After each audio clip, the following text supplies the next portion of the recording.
তাদেরকে আমার আন্তরিক সালাম ও শ্রদ্ধা জানাই এবং যারা বসে আছেন দর্শকবৃন্দ তাদেরকেও আমার সালাম।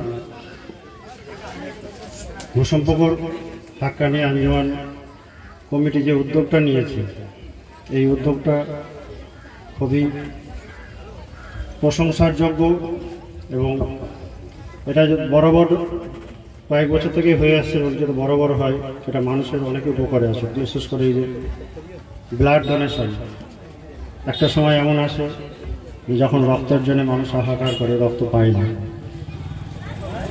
এই ব্লাড ডোনেশন সেই সব দুস্থ মানুষদেরকে অনেক উপকারে আসবে, তাদের অনেক কাজে লাগবে।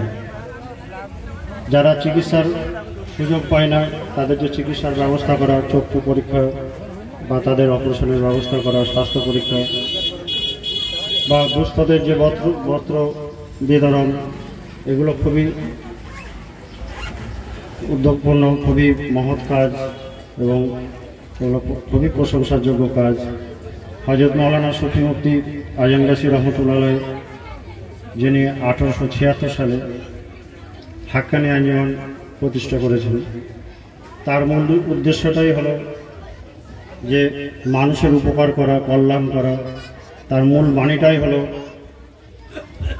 যে হে মহান সৃষ্টিকর্তা, তুমি তোমার করুণা সমস্ত সৃষ্টির উপরে, সমস্ত মানবের উপরে, সমস্ত জীবের উপরে বাড়িয়ে দেন।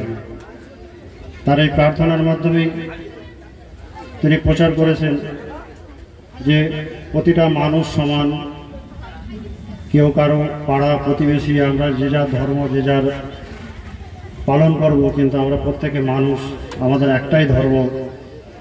সেই মানুষে মানুষে যাতে ভেদাভেদ না থাকে, আমরা যেন মানুষের কল্যাণ করতে পারি, প্রতিটা মানুষ, অসহায় মানুষ, দরিদ্র মানুষ, নিপীড়িত মানুষের পাশে দাঁড়াতে পারি, এই চেষ্টা করে এই উদ্যোগটা আজম রহমতুল্লাহ প্রায় 150 বছর ধরে এবং তার খলিফাগণ সেই একই কথা প্রচার করে আসছেন যে তোমরা মানুষের উপকার করো, মানুষের পাশে দাঁড়াও, তাদের সুবিধা অসুবিধাগুলো দেখো। কারণ রাসূলুল্লাহ করিম সাল্লাল্লাহু আলাইহি সাল্লাম তার জীবনে দেখিয়ে গেছেন তিনি কিভাবে মানুষের পাশে দাঁড়িয়েছেন, উপকার করেছেন। তাকে মানুষ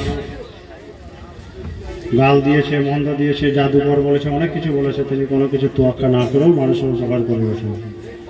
সেই আদর্শ আজম গাছি রহমতুল্লাহ তার মুরিদদের মধ্যে ছড়িয়ে দিচ্ছেন। তো সেই জন্য সেই আদর্শে অনুসৃত হয়ে এই কাজ খুবই প্রশংসাযোগ্য কাজ। তো সেই কাজ যারা করছেন তাদেরকে আন্তরিকভাবে আমার শ্রদ্ধা, সালাম এবং আরও বেশি বেশি করে যাতে মানুষের কাছে পৌঁছানো যায়, এই কাজ করতে পারেন, এই প্রার্থনায় দুয়ারে আমি বক্তব্য শেষ করছি।